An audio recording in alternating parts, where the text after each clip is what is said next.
Chers amis, lors de notre dernier entretien, nous avons regardé le chapitre 18 et vu que la population mondiale dans son ensemble se lamentait à la chute de Babylone. Mais d'autres populations se réjouissent. Et c'est ce que nous allons voir au début du chapitre 19. Et nous allons voir deux foules distinctes se réjouir de la chute de Babylone. Lisons ensemble les versets 1 à 8. Après cela, j'entendis dans le ciel comme une voix forte d'une foule nombreuse qui disait « Alléluia ! Le salut, la gloire et la puissance sont à notre Dieu, parce que ses jugements sont véritables et justes, car il a jugé la grande prostituée qui corrompait la terre par son impudicité. Et il a vengé le sang de ses serviteurs en le redemandant de sa main. Et ils dirent une seconde fois « Alléluia !» Et sa fumée monte au siècle des siècles. Et les 24 vieillards et les 4 êtres vivants se prosternèrent et adorèrent Dieu assis sur le trône, en disant « Amen, Alléluia !» Et une voix sortit du trône disant « Louez notre Dieu, vous tous ses serviteurs, vous qui le craignez, petits et grands. » Et j'entendis comme une voix d'une foule nombreuse, comme le bruit de grosses eaux, et comme un bruit de fort tonnerre disant « Alléluia ! Car le Seigneur notre Dieu Tout-Puissant est entré dans son règne. Réjouissons-nous et soyons dans l'allégresse et donnons-lui gloire, car les noces de l'agneau sont venues et son épouse s'est préparée. Et il lui a été donné de se revêtir d'un fin lin, éclatant, pur, car le fin lin, ce sont les œuvres justes des saints. » Vous avez pu le noter, deux foules se réjouissent, l'une est au ciel et l'autre sur la terre. Alors après l'intervention de la première foule, les 24 anciens et les 4 êtres vivants interviennent. Mais ils interviennent pour la dernière fois dans le livre d'Apocalypse. Parce qu'après, ils seront rejoints par les élus. Et puis à partir du verset 5, une voix demande à une autre foule d'adorer. Et cette foule adore de nouveau au verset 6 à 8. Et après, au verset 9 et 10, que nous n'avons pas lu, il y a une intervention de l'ange et une intervention de Jean. Alors examinons maintenant les louanges de cette foule qui se trouve au ciel. En réalité, ces deux foules répondent à une injonction qui avait déjà été faite au chapitre 18 et au verset 20. Je vous invite à le relire. « Ciel, réjouis-toi sur elle, et vous, les saints, les apôtres et les prophètes, réjouissez-vous aussi, car Dieu vous a fait justice en la jugeant. » Il y a là déjà quelque chose d'intéressant parce que le ciel lui-même, toute la société céleste est intéressée dans le sort de la terre. Ça n'est pas seulement les hommes sur cette terre qui sont restés fidèles, qui se réjouissent de la chute de Babylone, mais le ciel entier se réjouit. Et donc on va voir ces deux foules se manifester. Alors, Dieu, est-il dit là dans ce chapitre 18 et au verset 20, vous a fait justice en la jugeant. Et vous vous rappelez qu'en réalité, il a jugé le jugement par lequel Babylone avait jugé les enfants de Dieu. Reprenons le verset 1 maintenant, du chapitre 19. Après cela, j'entendis dans le ciel comme une voix forte d'une foule nombreuse qui disait « Alléluia ! Le salut, la gloire et la puissance sont à notre Dieu. » On pourrait lire à peu près la même chose, toujours dans le livre d'Apocalypse, au chapitre 4 et les versets 10 à 11, et ce sont les 24 anciens et les 4 êtres vivants qui le prononcent. Les 24 vieillards se prosternèrent devant celui qui est assis sur le trône, et ils adorèrent celui qui vit au siècle des siècles, et ils jettent leur couronne devant le trône en disant « Tu es digne, notre Seigneur et notre Dieu, de recevoir la gloire, l'honneur et la puissance, car tu as créé toutes choses, et c'est par ta volonté qu'elles existent et qu'elles ont été créées. » Si nous poursuivons un petit peu maintenant avec le verset 2, nous trouvons ceci. « Parce que ses jugements sont véritables et justes, car il a jugé la grande prostituée qui corrompait la terre par son impudicité. » Le texte est fort. Babylone était corrompue, mais elle entraînait dans sa corruption toute la terre. Et donc, il est heureux que Dieu l'ait jugé et que Dieu ait fait cesser cette chose-là. Mais il va venger le sang de ses serviteurs, non pas en rendant coup pour coup, mais en redemandant le sang de ses serviteurs à Babylone. C'est-à-dire qu'il va lui faire rendre compte. Tu as versé le sang de mes serviteurs, mais pourquoi l'as-tu versé? Et il va apparaître clairement que c'est injustement que ce sang a été versé. Ce qui apparaît, c'est la vérité. La justice apparaîtra. Et il ne s'agit pas, ni dans l'esprit de ceux qui ont souffert, ni dans l'esprit de Dieu, de se venger et de rendre coup pour coup. Il s'agit simplement de faire éclater la justice. Et c'est ce qu'ils demandaient déjà, les martyrs, au chapitre 6 et au verset 10, qui nous sont présentés comme des âmes sous l'autel. Verset 3, « Et ils dirent une seconde fois « Alléluia » et sa fumée monte au siècle des siècles. » Babylone disparaît. Et pourtant, l'histoire de Babylone, quelque part, va rester dans les mémoires. La fumée de ce feu monte au siècle des siècles. Ce qui s'est passé avec Babylone va servir pour l'éternité. Et on se souviendra non plus de la douleur qui a été occasionnée dans ces circonstances, mais on se souviendra que le fait de s'écarter des voies de Dieu ne conduit qu'au malheur. Alors, abordons maintenant le verset 4. « Et les 24 vieillards et les 4 êtres vivants se prosternèrent et adorèrent Dieu, assis sur le trône, en disant « Amen, Alléluia ». Les 24 anciens et les 4 êtres vivants s'associent à cette louange. Le fait qu'ils disent « Amen » prouve qu'ils s'y associent, mais ils s'en réjouissent et ils disent « Alléluia ». Et nous nous rendons compte que leur préoccupation à ces 24 anciens, c'est le salut des hommes sur cette terre, c'est la défense. Ils ont certainement, certainement intervenus de manière forte et ils ont participé de cœur à cette lutte acharnée de la fin des temps. Mais le ciel tout entier y a participé. Et c'est pourquoi le ciel tout entier se réjouit de la chute de Babylone. Avançons encore au verset 5.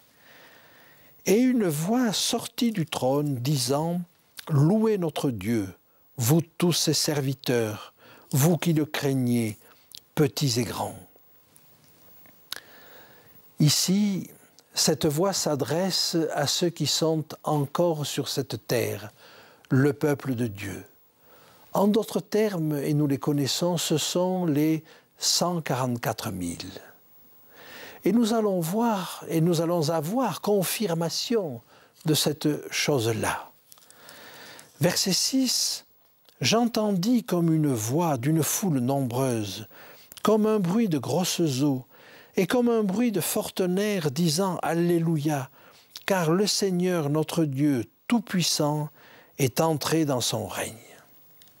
Alors une voix forte comme un tonnerre, comme le bruit de grandes eaux, nous l'avons déjà entendu. Rappelez-vous, au chapitre 14 et au verset 1 et 2, sur la montagne de Sion, il y a les 144 000.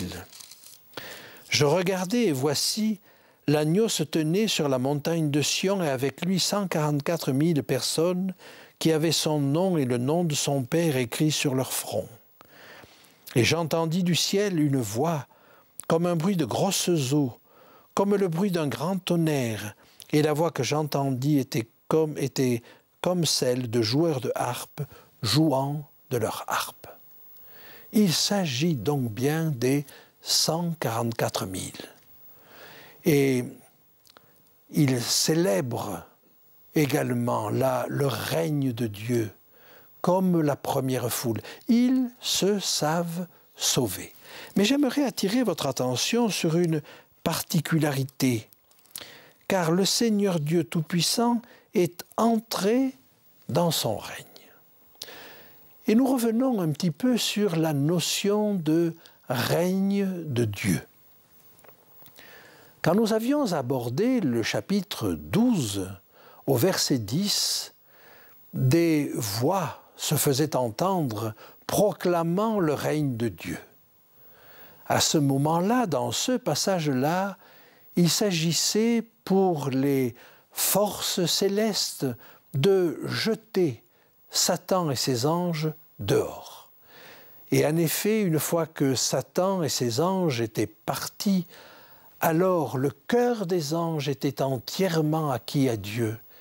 Et on pouvait dire que Dieu régnait. À partir de ce moment-là, à partir de la mort de Christ, il n'y a plus de doute dans le cœur des anges. Dieu règne complètement sur leur cœur. Si nous allons un petit peu plus loin dans le temps, mais un petit peu avant dans le texte, au chapitre 11 d'Apocalypse, les versets 15 à 17, nous avons également une déclaration des 24 anciens. Lisons-la ensemble à partir du verset 15. Le septième ange sonna de la trompette et il y eut dans le ciel de fortes voix qui disaient « Le royaume du monde est remis à notre Seigneur et à son Christ, et il régnera au siècle des siècles. » Et les 24 vieillards qui étaient assis devant Dieu sur leur trône se prosternèrent sur leurs faces et ils adorèrent Dieu, disant « Nous te rendons grâce, Seigneur Dieu Tout-Puissant, qui est et qui était, de ce que tu as saisi ta grande puissance et pris possession de ton règne. » Le règne, c'est le moment où Dieu règne entièrement dans le cœur. Et là, à la septième trompette, le jugement de la maison de Dieu est terminé. Chacun a choisi son camp, chacun a mûri dans le bien ou dans le mal. Et pour ceux qui suivent Dieu, leur cœur est entièrement à Dieu. Dieu règne. Les 24 anciens au ciel le savent, mais il est probable que les élus sur terre ne le savent pas encore. Le moment où ils le savent, c'est le moment où Babylone tombe. Alors là, ils savent que la victoire est acquise. Ils savent qu'ils n'ont plus rien à craindre. Et ils donnent libre cours à leur joie.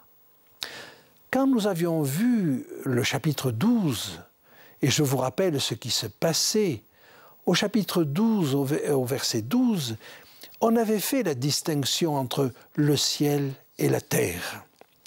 Apocalypse 12, verset 12.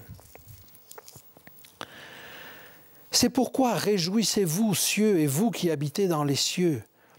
Malheur à la terre et à la mer, car le diable est descendu vers vous, animé d'une grande colère, sachant qu'il a peu de temps. Au ciel, Dieu règne. Ça ne fait pas de doute.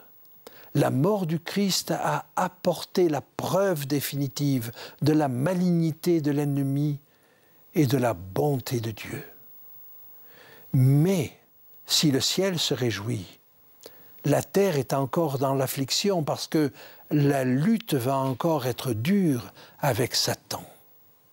Arrivé au point où nous en sommes, au chapitre 19, c'est la même joie qui anime le ciel et la terre. Ce qui avait été obtenu pour le ciel à la mort de Christ est maintenant obtenu sur la terre au chapitre 19, juste avant son retour.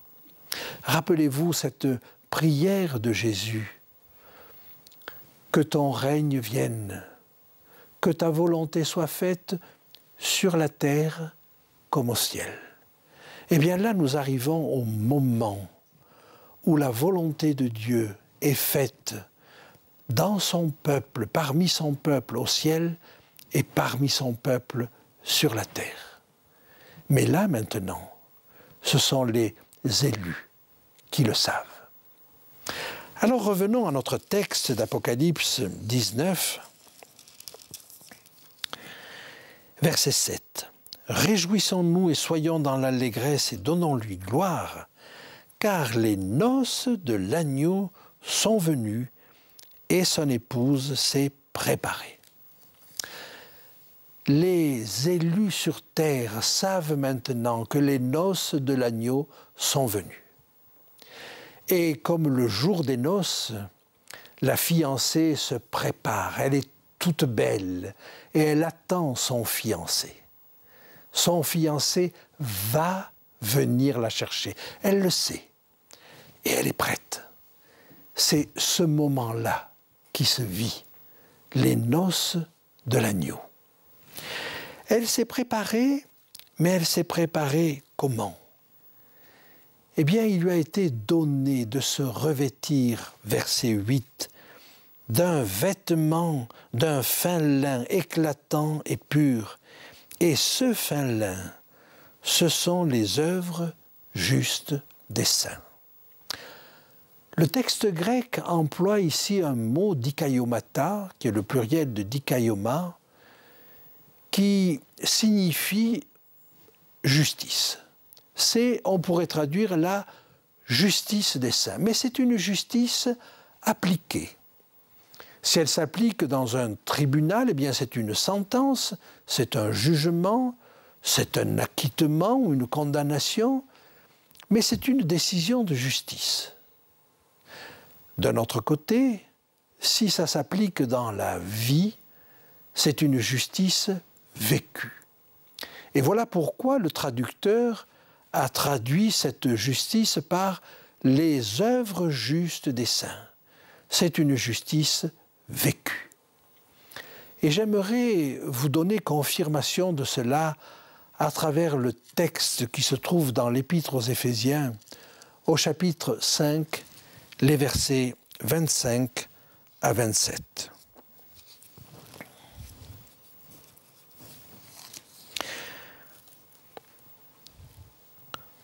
Marie, aimez vos femmes comme Christ a aimé l'Église et s'est livré lui-même pour elle, afin de la sanctifier par la parole, après l'avoir purifiée par le baptême d'eau, afin de la faire paraître devant lui, glorieuse, sans tache, ni ride, ni rien de répréhensible, ni rien de semblable, mais sainte et irrépréhensible. Cette Église va paraître devant Jésus, sans tache, ni ride, ni rien de semblable, mais sainte et irrépréhensible. Quand la fiancée se prépare pour son fiancé, elle est ainsi. Alors au verset 9, l'ange dit « Écris, heureux ceux qui sont appelés au festin des noces de l'agneau. » Ces paroles sont les véritables paroles de Dieu. Et Jean est tellement émerveillé qu'il va tomber aux pieds de l'ange. Et je tombais à ses pieds pour l'adorer, mais il me dit « Garde-toi de le faire. Je suis ton compagnon de service et celui de tes frères qui ont le témoignage de Jésus. Adore Dieu, car le témoignage de Jésus est l'esprit de la prophétie. » Voilà un texte important qui nous dit que même un ange ne doit pas être adoré. Et il relève Jean, il le relève avec douceur, mais il lui dit non, je suis ton compagnon de service. Mon rôle, c'est de transmettre le message. Et ton rôle, c'est aussi de transmettre le message. Et nous avons chacun à accomplir cette mission. Et cet ange va dire qu'il est le compagnon de service de tous ceux qui ont le témoignage de Jésus. Le témoignage de Jésus, en l'occurrence, c'est l'esprit de la prophétie.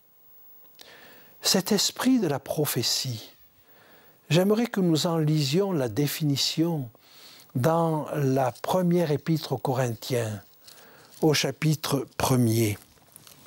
« Je rends à mon Dieu de continuelles actions de grâce à votre sujet, pour la grâce de Dieu qui vous a été accordée en Jésus-Christ.